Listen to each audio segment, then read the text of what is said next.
Agad-agad. Oo. Nung nag-usap kami nung kasama niya. Oo. Kasi nakikialam, hindi naman kuhan. Agad-agad pumunta. Kinakausap ka ng kainuman niya, tapos Ang biglang dumating. Ang sabi niya, alam mo nakainom kami. Tinatawag mo pa kami. Sabi ni, Yung kasama niya. pati yung kasama nangingialam. Pero dati kong foreman yun. Tawagin mo ngayon, ako susuntok sa kanya.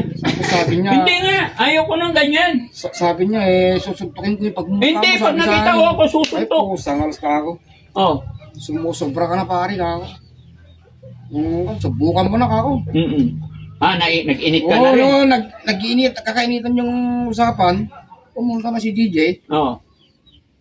Suntok na kagad. Ay, nakaganyan na. Suntok ako. Buti, nakasakay pa ako dyan. Agad-agad sumuntok. Siyempre, yung usapan nila doon, yung usapan nila puno doon, Jumujok, basag na yung noo niya, nakatatak yung ano niya. Minsan ang kailang Daddy Frankie. Kaya nga, hindi joke. Kasi ang joke, hindi nabasag. May basag dito.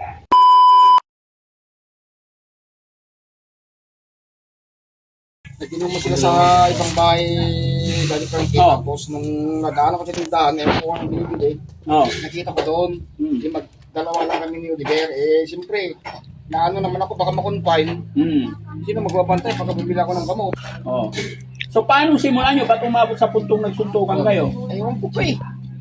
Nag-uusap pa lang kami nung isang kasama niya. Andiyan na kaagad. Ano sinabi niyo? Nakaampa na. Nakaampa? Nakaampa na, suntok na kaagad. Buti, alam ko naman yung suntok niya, puro kalamit eh. Ginaganyan ko lang. Pero lasing siya, lasing na lasing. Lasing na. Ikaw hindi ka lasing? Naman ako ng tatlong shot.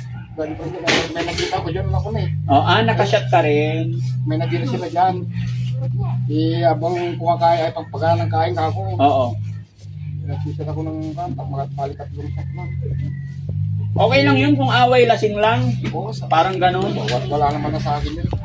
Sa kanya, hindi na. Ay hindi, kaya nga hihintayin ko siya para mapag-ayos kayo. Hindi. Kasi, naalala ko hindi ako taga dito, saka isa pa, araw-araw kaming nakikita. Yun lang, paano kung magkasala mo kami yan? Ito muna siya, bago ka abukan, mag-iwasan, mahirap. Mahirap, Tapos magano kami sa may bakan doon. Ang mga baka ko yan, yung mga baka niya. Mahirap. Iwasan kami doon, hindi paano ko nag-iwasan. Walang mangyayari. Alam ko naman na pag nakausap ko si Kuya JJ, wala na rin sa kanya yun. Wala na rin siguro, kaya sila. Hindi naman siya pa sa gulirong tao, di ba? Nagtataka nga ako yung bakit ganun eh. Siguro, ginatungan. Ang nangyayari. Hindi naman lalakas yung apoy Daddy Frankie kung walang yung Ang manggagatong. Pero nasuntok mo rin siya. Pumakabi na lang to. Masakit eh. Masakit. Oo, masakit po eh. Pinawihan ko po para quits kami. Pero hindi ko na inulit kasi tumba na. Tumba na. Pero naka-quits ka. Quits.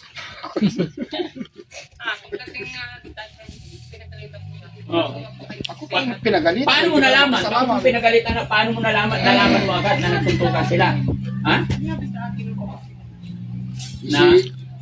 Ang inaalala ko po si Juan. Pakalulundag, tatakbo-takbo si Oliver. Oo. Bakit siya magtatakbo-takbo?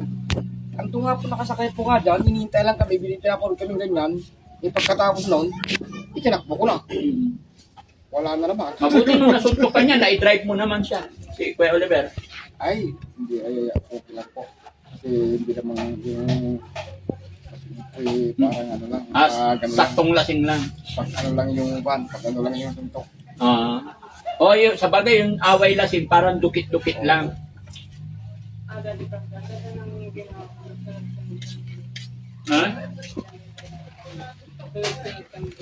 Oo. Kailangan naman na. Yung pa'y papatay, di ba? Oo. Basta ano lang yan.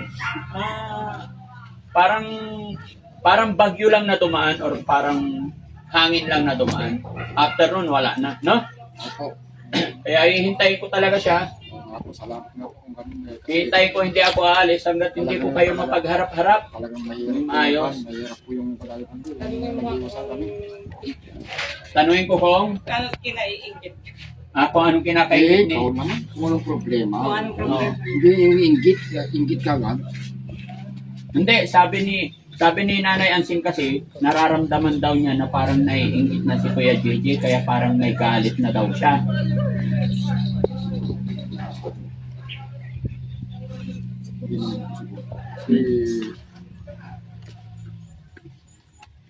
Pero ano yan, I'm sure, aayusin lang natin mamaya, ano? Kaya Louie, kakausapin ko lang muna, and then pag nakausap ko na siya, saka tayo mag-usap-usap. Kung kinakailangan akong muna makipagsimili, pwede yun. Sabi ko nga sa kanya, Oo, wag na natin patagalin. Hindi pwede yung ganun na kayo nakita kami kanina. Hindi ikaw pwede na yung ganun, mismo, baka may hangover pa yun. May hangover pa. Oo, may hangover pa yun. Pero man, siyempre, magkakawin na naman kami. Oo. Siyempre, mahirap po yung masaktan. Oo.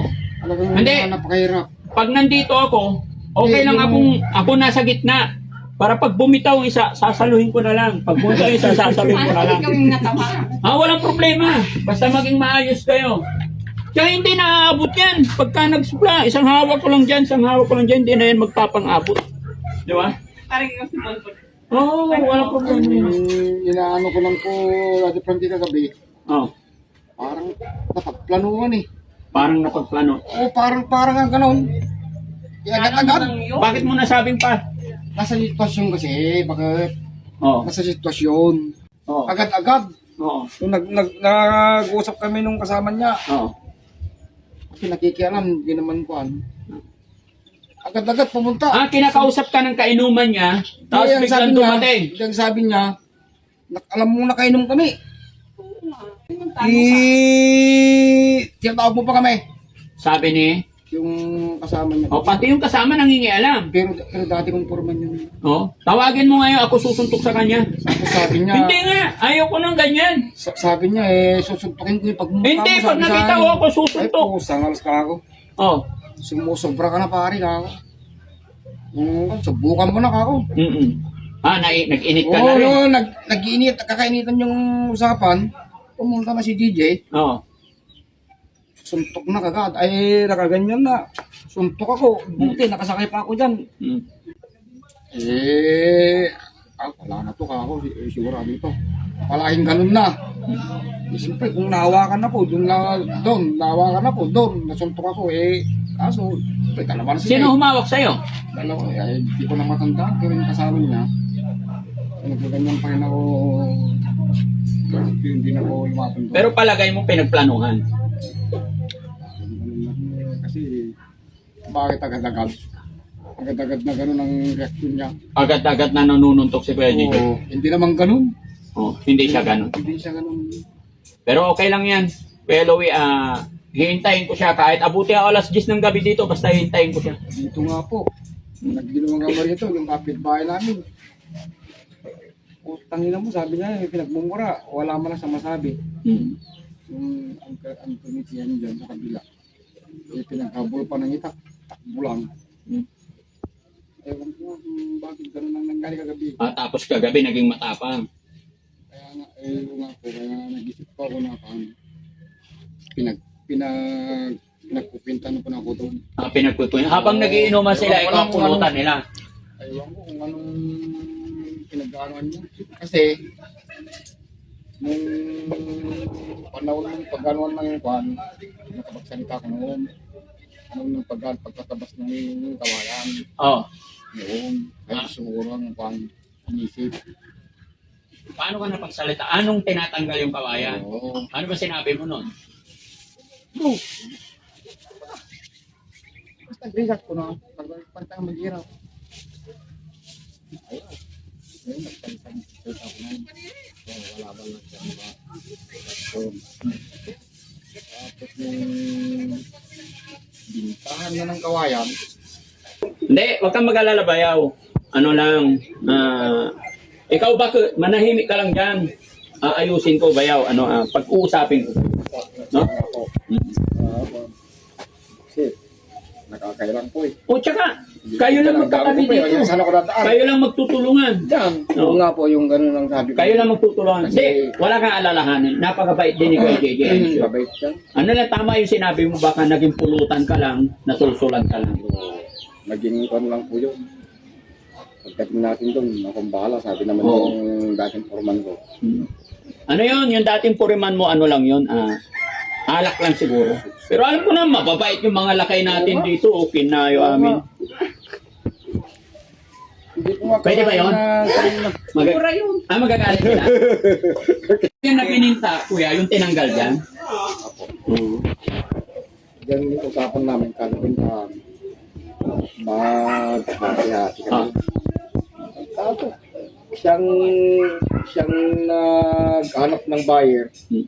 Tapos, sabi ng buyer, kay ansing ito.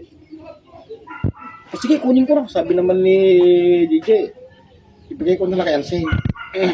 Nakakala niya, hindi ko nalaman kasi nagbinta ko ng kwan nun eh, tilapia. Pagdating dito, tinanong ko ngayon, Hmm. uy, saan yung bayad ng panggawayan? Hmm. Wala na. Sabi niya, dadalawang dalang po yun. Oo. Ano naman, kunting bagay lang yun, sabi niya. Kunting bagay nga lang, bagay rin mo natin. Kahit kunting bagay lang. Kasi Dapat tag 100 kayo. ang usapan, kahit maliit man o malaki, Hati. basta usapan, Oo. ano, nagbangayan kami. Yun, noon siguro, yun ang pinagkala sa akin. Wala na yun. Okay. Basta mamaya ayusin ko na lang. Para malaman mo yung dulo. Oo. Para at least alam ko. I-explain ko kay Kuya JJ. Pero alam ko pagka ako nakausap ni Kuya JJ. Kasi ang bait din ni Kuya JJ sa totoo lang. Tsaka binibigyan ko rin siya. Ang gusto ko, Kuya, ay bayaw. Pag natapos tong bahay, pag umalis ako dito, maayos kayong lahat. Oo. Hindi ako papayag. Hindi papayag. Ibig ko sabihin, ayaw ko yung gumagawa dito na may problema. Di ba? Nabahala lang ako talaga ngayon na nagkaroon kayo ng mga ganitong awayan. Hindi ko na saan sasabihin. Hindi ko ini-expect na gano'n. Hindi ko po ini-expect. Kasi nakala ko, dadaanan ko lang po siya. Hmm. O kung hindi ko na kaya, kung sabi, Oo, iwanan mo na. iiwanan ko na. Oo. Kaso, gano'n nagkagad. Hmm. Kaya, So, napag-usapan ibig sabihin, na may galit. Kaya tama yung sinabi ni Ate Ansing. napag-usapan na po noon, Oo. na uminom sila doon. Ako na po ang topic nung ano. No, saktong dumating ka. Oo, pupunta sila rito. Ganun ang usapan noon. Pupunta sila rito. Pagka lumabas ako, nakapagsalita ako ng hindi maganda sa kanya, irain agad. Ganun. Ikaw naman. Ganun. Ikaw naman, nasa sitwasyon naman. Saan ang province mo, Beo? Ay, doon po sa San Jose po. Ah. Tarlac. Dito sa Kayak. Hmm. Hindi. Ano ka ba? Huwag mo na isipin yun. Hindi. Talagang ganun po yun kasi hindi naman ganun sa dati siya. Okay, kaya nga ako na... Agad-agad po eh. Ha? Agad-agad. Agad. Sumintong. Agad-agad sumuntok. Eh, siyempre, yung usapan nila doon, yung usapan nila po no doon, Jumujok, basag na yung noo niya, oh. nakatatak yung ano niya, Isa nakatatak. ng kailang dati Frankie. Kaya nga, hindi joke. Kasi ang joke, hindi nabasag. Kung may basag dito, oh. Hindi nga, pag maring joke, hindi siya nakailag eh. Di, tanga. Ano, pati kamay niya namaga. Ganon talaga pagka hanikapit sa'yo. Ganon din ako. Hindi ako marunong maipag-away. Pag nakasuntok ako, namamaga. Oo. Kaya ayaw ko makipag-away. Kaya ayusin natin. No, hintayin lang natin mga kababayan. 4:30. Alas 5 nandito na yan.